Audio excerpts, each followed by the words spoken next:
पहले print out ए आ रहे थे जो आपके सामने,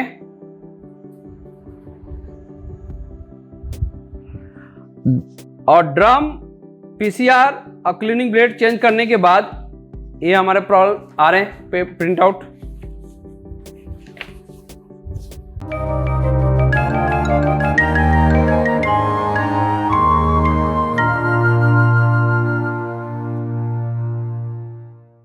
हेलो फ्रेंड्स, तो आपको फिर से हमारा मल्टीटेक चैनल में आपको स्वागत है। तो देखिए, नए वीडियो के साथ फिर मैं आया हूं। तो हमारे पास एक प्रिंटर अभी रिपेयरिंग के लिए आया है। वो प्रिंटर का मॉडल नंबर है HP LaserJet 1005 MFP multi function printers. उस प्रिंटर में प्रिंट, स्कैन, कॉपी तीनों फैसिलिटीज हमारे अवेलेबल हैं। तो उस प्रिंटर्स जो रिपेयरिंग के लिए आए हैं तो उसमें कुछ इशू आ रहे हैं प्रिंटिंग में। तो जैसे ही हमने उसके ड्राइवर भी इंस्टॉल किए हैं, सेल्फ टेस्ट लेते हैं या सिस्टम से कमांड दे रहे हैं, तो एक इशू माने लाइनिंग का एरर आ रहा है। तो आप देख लीजिए कि प्रिंट आउट में प्रॉब्लम क्या आ रहा है। सबसे पहले तो हम आपको पास में पहले बुलाएंगे, दिखाएंगे कि हमारा प्रिंटर अभी ओके हुआ या नहीं। ये ओके रेडी, हमने रेडी कंडीशन पहले करके चेक कर लेते हैं। हमने पावर ऑन किया, प्रिंटर देखिए हमारा पावर ऑन हो गया। इनिशियलाइजेशन मूवमेंट हो रहा है इस समय, और इनिशियलाइजेशन मूवमेंट का देखिए, इनिशियलाइजेशन यहाँ लिखा हुआ है, इनिशियलाइज। और देखिए अब प्रिंटर अब हमारा रेडी हो चुका है इस समय। रेडी का मतलब होता है कि ये हमारा प्रिंटर बिल्कुल काम करने के लिए तैयार हो चुका है। तो देखिए, हम सबसे पहले हम इसे सिस्टम में सेल्फ टेस्ट एक लेके देखते हैं कि सेल्फ टेस्ट में क्या प्रॉब्लम्स आ रहे हैं, और फिर हम सिस्टम से भी एक कमांड देके देखेंगे कि क्या इशू हो रहा है। देखिए, आपको 1005 में ये फैसिलिटी दी गई है कि दोनों साइड का लेफ्ट और राइट की दिए हुए, दोनों की का एक साथ में प्रेस कर दीजिएगा तो automatic self test print out बाहर आ जाएंगे जी। देखिए लिखा हुआ है प्रिंटिंग डॉक्यूमेंट्स, ये हमारा प्रिंट आउट अभी बाहर आ जाएंगे। तो देखिए ये प्रिंट आउट क्या आ रहा है, ये सामने आपको दिख रहा होगा।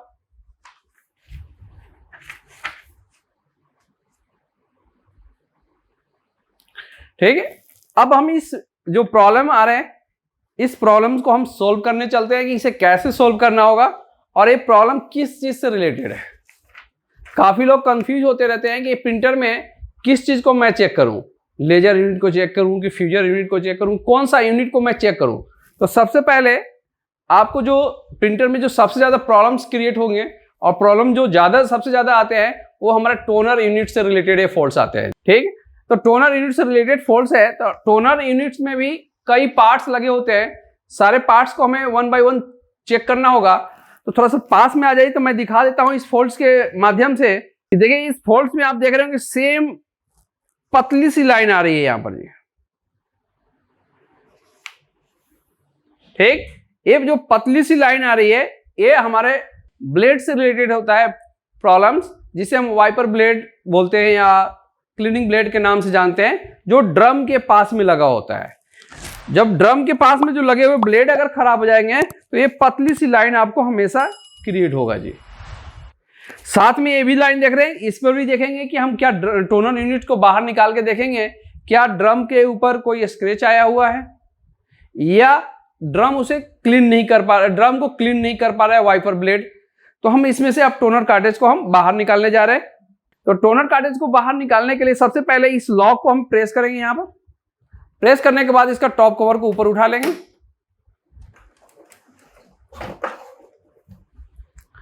और यहां से हम कार्ट्रिज को बाहर निकाल लेते हैं। देखिए ये कार्ट्रिज हमारा ओपन हो चुका है और इसके ऊपर जो कवर लगा होता है, इस कवर को हम, तो देखिए 2 लाइनिंग यहां पर दिख रहा है जी, एक और दूसरी चीज, एक लाइनिंग यहां, तीसरी लाइनिंग यहां। अब देखिए यहां पर जो प्रॉब्लम्स हो रहे हैं, और जैसे मैं इस पर फिंगर लगा रहा हूं तो एक क्लीन हो जा रहा है। देखिए यहां पर भी क्लीन हो जा रहा है। जैसे ये मान के चलिए क्लीन हो जाता है तो आप समझिए कि ये आपका वाइपर ब्लेड से रिलेटेड फॉल्ट्स है। जो ये फॉल्ट्स आपको दिख रहे हैं यहां पर, ये वाइपर रॉड से, मतलब वाइपर ब्लेड से रिलेटेड फॉल्ट्स है, जिसे हम क्लीनिंग ब्लेड भी बोलते हैं। इसमें आपको एक डॉट भी लगा हुआ दिख रहा है, स्क्रैच ड्रम के ऊपर, तो ये ड्रम का भी ये स्क्रैच आ रहा है कि सेम डिस्टेंस पर डॉट आएंगे, तो ये ड्रम्स भी आपका इशू है, ड्रम का भी प्रॉब्लम है। और एक जो हमारे इसमें प्रिंट आउट में टॉप टू बॉटम जो देख रहे हैं आप, हॉरिजॉन्टल लाइन आ रहे हैं जी, 1 2, ये देख रहे हैं हॉरिजॉन्टल लाइन आ रहे हैं, ब्लैक कलर के हॉरिजॉन्टल लाइन आ रहे हैं। तो हॉरिजॉन्टल लाइन कभी भी आपके प्रॉब्लम आना शुरू हो जाते हैं तो समझ जाइए कि आपका टोनर में पीसीआर से रिलेटेड फॉल्ट्स है। तो इस टोनर कार्टेज में 3 चीज से रिलेटेड फॉल्ट्स हुए। Number 1 cleaning blade, number 2 PCR, number 3 drum. तो देखिए आप तीनों चीज को मैं रिप्लेस करके भी मैं दिखाऊंगा कैसे रिप्लेस करना है। सबसे पहले जो इसमें फॉल्ट आए हुए काटे जो इसे पेपर है उसे बाहर कर लेते हैं और इसे हम यहां पर रखते हैं। सबसे पहले इस कार्टेज में जब भी ओपन करना होगा तो 12 कार्टेज है, तो 12 कार्टेज को ओपन करने के लिए गियर साइड्स का हेल्प लेते हैं। गियर साइड से लगे हुए स्क्रू को हम यहां पर ओपन करेंगे जी।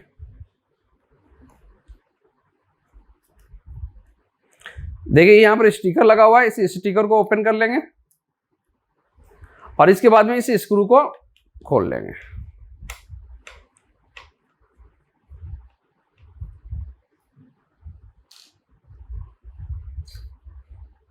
इसके बाद में इस कैप को हमने बाहर निकाल लिया है और इसके बाद में इस लॉक को प्रेस करके ड्रम को बाहर निकाल लेंगे।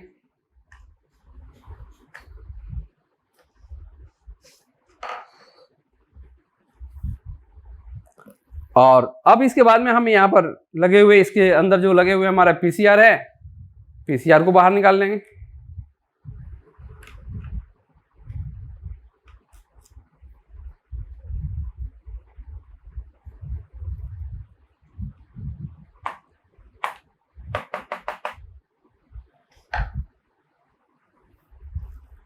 और इसके बाद में यहां पर लगे हुए स्प्रिंग देख रहे हैं, एक स्प्रिंग का लॉक यहां है, दूसरे स्प्रिंग का लॉक यहां पर है।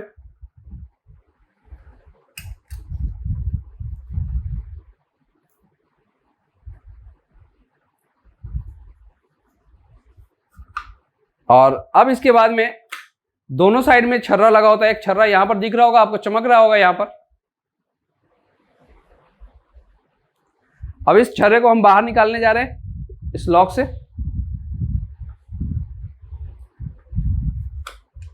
देखिए आ गया होगा।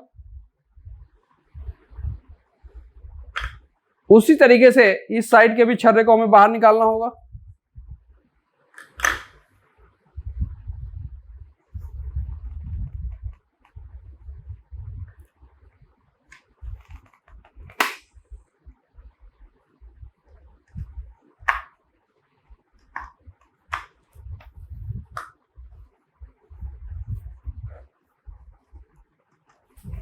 इसके लिए हमारे नोज प्लायर एक होना चाहिए। नोज प्लायर मैं निकाल लेता हूं अपने पास टूल से और इसके बाद में इस स्क्रू ड्राइवर को हम बाहर निकाल लेते हैं।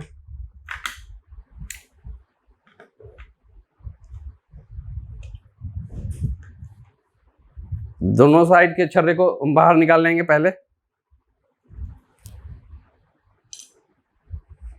और देखिए इस साइड के भी छर्रा बाहर आया हुआ।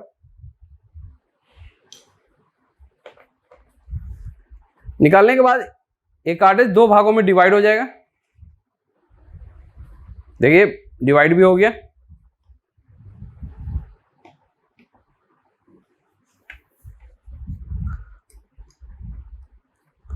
और पहले स्प्रिंग को हम बाहर निकाल लेंगे और इस ब्लेड को रिप्लेस करना है हमें।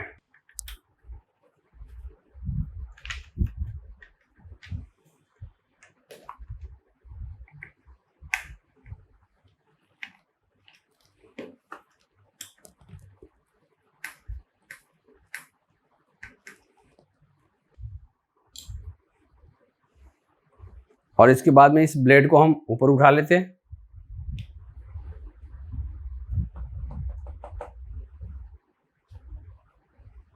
सबसे पहले आप देखिए कि इसमें देखिए कई जगह ऐसे टच कीजिएगा तो रुखरेदार मिलेगा। समझ जाइए कि ये ब्लेड आपका रबर का होता है, इसे रिप्लेस करने में ही हमें भलाई होता है। तो हम इसे रिप्लेस कर देते हैं। तो सबसे पहले मैंने इसमें क्लीनिंग ब्लेड जो नए हैं और पुराने क्लीनिंग ब्लेड भी दिखा देता हूँ आपको, जैसे लग रहा होगा कि नहीं। देखिए एक पुराने वाला क्लीनिंग ब्लेड है, ये नया क्लीनिंग ब्लेड है। क्लीनिंग ब्लेड को हम अब रिप्लेस कर रहे हैं। रिप्लेस करने के लिए इसे दोनों स्क्रू तो पहले मैंने बताया था। अब दोनों साइड के स्क्रू को हमें यहाँ पर टाइट करना होगा। दोनों साइड का स्क्रू को हमने टाइट कर दिया। टाइट करने के बाद देखिए जो पुराना पीसीआर है, ये पीसीआर देखिए और गौर से देखिए इस पीसीआर के ऊपर क्या है, लाइनिंग आ चुकी है, ब्लैक कलर के लाइनिंग आ चुकी है, जिसके कारण पेपर के ऊपर से नीचे तक डार्क ब्लैक एक लाइन आ रहा है। और इस पर एक आप देखिएगा, मैं दिखा रहा हूं आपको, देखिए ये शॉर्ट हो चुका है। जब जब ये पॉइंट ड्रम, हमारा जो पुराना जो ड्रम है, इस ड्रम के पॉइंट से अगर टच होता है, इस ड्रम में भी आपको एक पॉइंट ऐसा घिसा हुआ दिखेगा, जो देखिए मैं आपको दिखा रहा हूं। ये जो देख रहे पॉइंट ए और ये घिसा हुआ है, जिसके कारण क्या हो गया कि ये शॉर्ट हो गया है दोनों पीसीआर और ड्रम, जिसके कारण आपका हॉरिजॉन्टल ब्लैक लाइन अपीयर हो रहा है पेपर के ऊपर। हमेशा याद रखिए कि जब जब अगर हॉरिजॉन्टल लाइन आना शुरू हो जाती है तो हॉरिजॉन्टल लाइन में आपको ड्रम और पीसीआर दोनों को एक साथ में रिप्लेस करना होगा। क्योंकि रिप्लेस इसलिए करना होगा कि मैं दिखा रहा हूं कि ये शॉर्ट हो चुका है। इस पर देख रहे हैं स्क्रैच आ गया है, ये स्क्रैच ऐसे मिटेगा भी नहीं, ठीक है। तो इसलिए हम दोनों इस चीज को भी चेंज कर रहे हैं। साथ में हम अब इसके बाद में हम पीसीआर को हम कनेक्टिविटी करने जा रहे हैं। दूसरी चीज क्या है कि पीसीआर को किसी भी साइड से आप लगा सकते हैं, इसमें कोई लेफ्ट और राइट नहीं है। और साथ में ये जो हमारा ड्रम है, इस ड्रम को हमने भी रिप्लेस कर दिया है।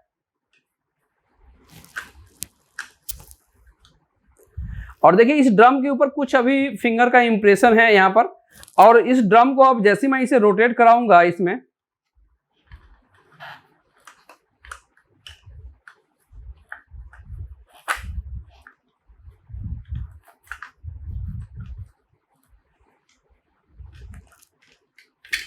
थोड़ी सी इस पर पाउडर को हमें लगा लेना है, जिससे कि आपको भी पता चले कि इस पर डस्ट लगा हुआ है या नहीं और डस्ट क्लीन हो रहा है कि नहीं।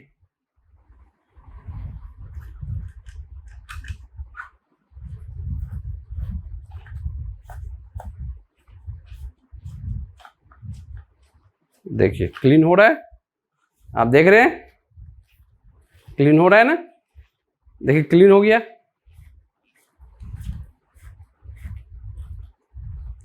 अब इसके बाद में इसको क्या करेंगे, ड्रम को इस बॉक्स में पैक कर लेंगे।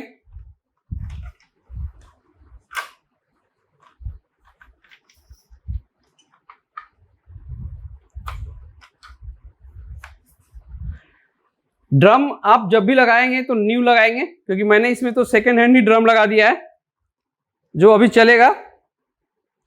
न्यू ड्रम लगाइएगा, बिल्कुल क्लियर प्रिंट आउट आएगा आपको। और साथ में अब इस दोनों पॉइंट्स को यहां पर कनेक्टिविटी में करने जा रहे हैं। गियर से गियर को हमें अटैच करना होगा, याद रखेंगे गियर साइड को गियर साइड से, और दोनों साइड के ये होल में ऑटोमेटिक ये चला जाएगा। जी देखिए ये चला गया पॉइंट। और अब इसके बाद में हम यहां पर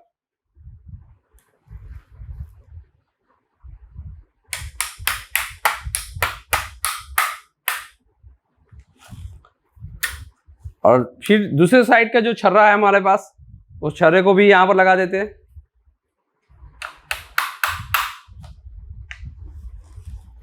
लगाने के बाद में इस कैप को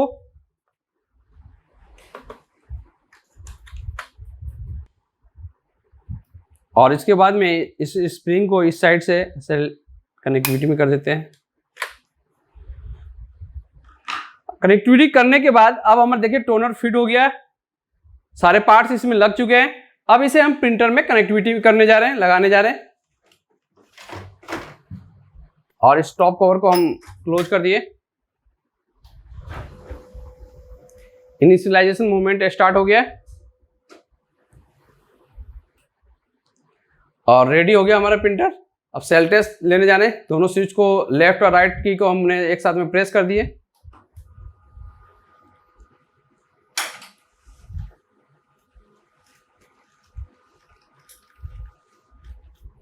तो आपको हमने प्रिंट आउट भी निकाल के दिखाएंगे। देखिए थोड़ी सी इंप्रेशन आपको जरूर दिख रहा होगा इस पे, लेकिन अभी पहले वाला प्रिंट आउट और अभी दोनों में अंतर आ रहा है। जैसे ही 2-4 पेज हम निकालेंगे, ये जो भी इंप्रेशन अभी आ रहे हैं फिंगर का, वो आपको क्लीन हो जाएंगे जी।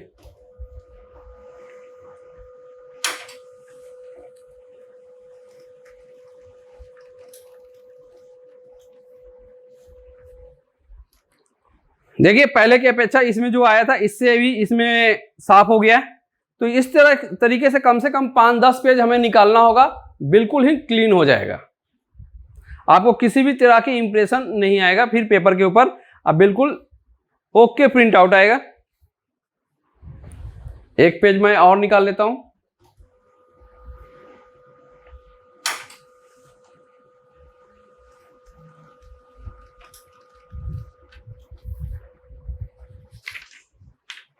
अब देखिए जी, जो हम फर्स्ट पेज निकाले थे उस पर बहुत ज्यादा इंप्रेशन था, आप देख भी सकते हैं।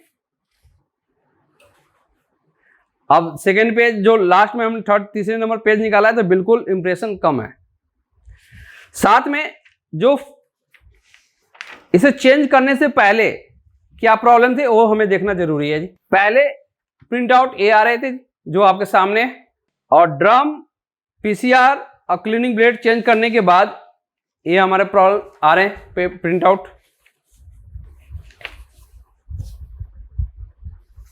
तो दोनों प्रिंट आउट में आपको अंतर भी दिख रहे हैं। एक बार मैं और क्लियर कर देना चाहता हूं, जो ये आप बारीक सा लाइनिंग देख रहे हैं, ये बारीक सी लाइट ब्लैक लाइनिंग आप दिख रहा है आपको, ये जो लाइनिंग है ये आपके क्लीनिंग ब्लेड से रिलेटेड फॉल्ट होता है। इसके कारण हमें क्लीनिंग ब्लेड को, जो जिसे हम वाइपर ब्लेड भी बोलते हैं, जो देखिए ये हमारा क्लीनिंग ब्लेड, इसे हमने रिप्लेस कर दिया है। नंबर 2 जो फॉल्ट्स आ रहे थे, ये हॉरिजॉन्टल लाइन जो देख रहे हैं, तो इस हॉरिजॉन्टल लाइन आने के कारण था कि हमारा ड्रम और पीसीआर आपस में शॉर्ट हो गए, जो मैंने पहले भी बताया हूं, अभी भी मैं बता रहा हूं, ये दोनों आपस में शॉर्ट हो गए, दोनों के ऊपर डॉट आ चुके हैं। डॉट आने के कारण इसमें आपका हमेशा पेपर के ऊपर आता रहेगा। कभी कभी ऐसा भी होगा कि 1 पेज, 2 पेज, 4 पेज आपको सही प्रिंट आउट देगा, 5वें नंबर पेज पर हो सकता है हॉरिजॉन्टल लाइन आ जाए। किसी पेपर पर 1 लाइन, किसी पर 2, किसी पर 4, इस तरह से लाइनिंग हॉरिजॉन्टल लाइन आते रहेंगे। जब जब ये पॉइंट ड्रम से टच होगा और तब तक ये हॉरिजॉन्टल लाइन आपको देता रहेगा। तो जब किसी भी टाइम आपका हॉरिजॉन्टल लाइन आना शुरू हो जाती है प्रिंट आउट में, तो आपको ड्रम और पीसीआर दोनों चीज को हमें रिप्लेस करना होता है। ठीक है, ड्रम और पीसीआर को हमें क्या करना होगा, रिप्लेस करना होगा। तो इसी के साथ साथ में मैंने आपको बताया कि एक इसमें 3 पार्ट्स को हमने रिप्लेस किया है।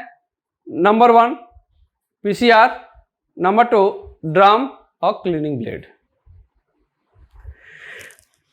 यदि आप हमारे चैनल को सब्सक्राइब नहीं किए होंगे तो प्लीज आप सब्सक्राइब कर लीजिएगा, क्योंकि जब भी हम टेक्निकल वीडियो, जो नए वीडियो हम बनाते हैं, तो जो सबसे पहले आप तक पहुंचे, क्योंकि अभी के टाइम में आपको टेक्निकल होना बहुत जरूरी हो चुका है। अगर आप टेक्निकल हैंड नहीं हैं तो आप किसी काम के नहीं हैं, आपके रोजगार मिलना बहुत ही दिक्कत है। तो अभी कम पढ़े लिखे लोगों के लिए सबसे अच्छा साधन है टेक्निकल हैंड होना, जिसमें ज्यादा पढ़े लिखे होने की जरूरत नहीं है। आप प्लीज आप एक बार आके मल्टीटेक सेंटर को पर आके विजिट कीजिए और हमारे पूरे जितने भी यहाँ पर क्लास चल रहे हैं उन सभी को देखिए और फिर अपने आप में सोचिए और ज्वाइन कीजिए। थैंक यू, धन्यवाद।